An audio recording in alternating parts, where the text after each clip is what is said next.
Greetings and salutations, Ranting and Engineer, back for kind of a side episode because I've got one of my buddies asked me a question I'd like to answer. I also notice I have a tendency to go like this when I'm doing my videos, so I'm going to drink a little bit of tea out of, see, I'm a comic book guy, so the mug. And if any of you out there happen to have technical questions you think I can answer, especially when it's related to energy, fire them on to me and I'll see what I can do. If I don't know, and I will say I don't know, because I'm one of those people that I can admit this, I will reach out to friends because I've got a great vast network of friends in the technical side. So if you want to know about nuclear, I got friends that work at the nuclear plants out east, just for an example.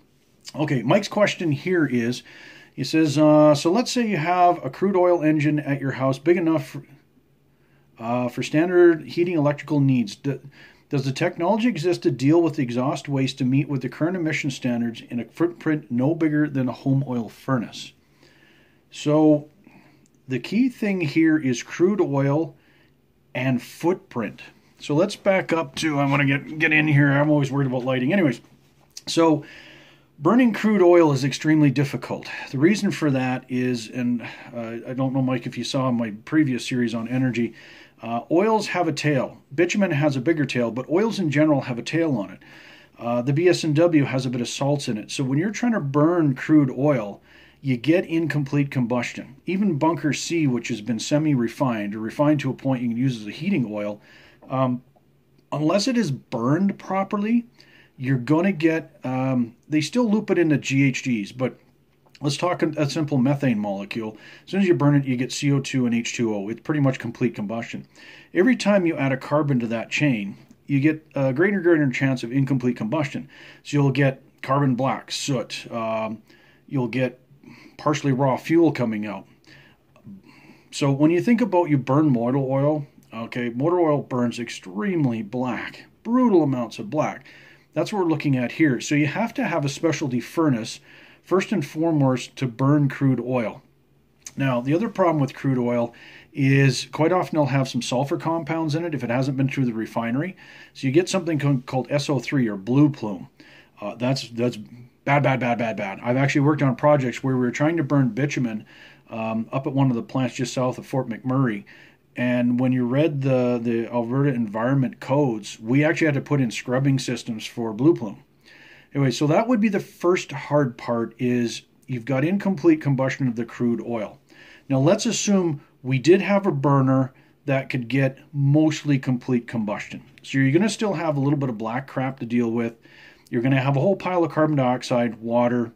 Let's see a few other things. So what you're looking at is having to scrub it.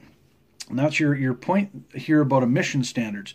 So if you're trying to scrub CO2 out of this, there's nothing you could do that's small enough footprint to be able to do it at a house level.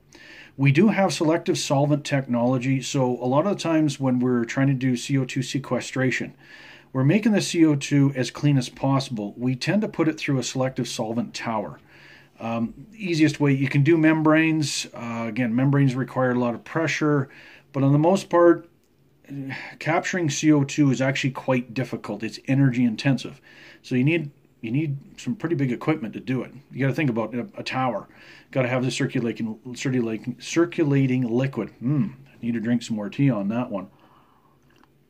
Now, if we're just assuming that we're allowed to get CO2 to come out, that's all you want, or you're allowing CO2 and water to come out, you'd still have to do a type of scrubber system.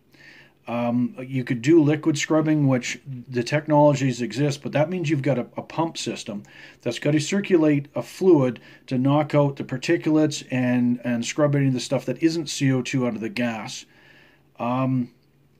Doable, energy intensive, equipment intensive, not that easy to put in a household. You could do scrubbing through filtration membrane. You could do carbon black. Again, you're loading these filtration we'll just filter. We're loading up these media, reactive media, filtration media with a lot of impurities. So you're going to have to change out the cartridges, for example. So the technology does exist. The footprint no bigger than a home oil furnace, I will say no, it's not there yet. just because the amount of equipment and things you got to do. Now, I should back up. It's not so much the equipment's the problem. We're fighting chemistry. So if you were trying to scrub methane, you don't really have to scrub it. It's a methane molecule combust with oxygen, pretty much 100% conversion to CO2 and water. The difficulty there with, like I talked about with gas turbines, is if you're burning hot enough, you can actually burn nitrogen, you get NOx. Well, Alberta Environment goes, or Environment Canada, Environment BC, they'll say NOx is not good for the environment, so you have to scrub that out. Again, you go through media, stuff like that. If you've got sulfur compounds coming out of this, you've got to do a reactive chemistry wash. So I want to remember what we did. The SO3 was reacting with, I think, a type of caustic. So it was going through an aperture, reacting with the chemicals in the liquid. Now, over time, the chemicals had to be replenished because it was reacting, and you had to filter stuff out.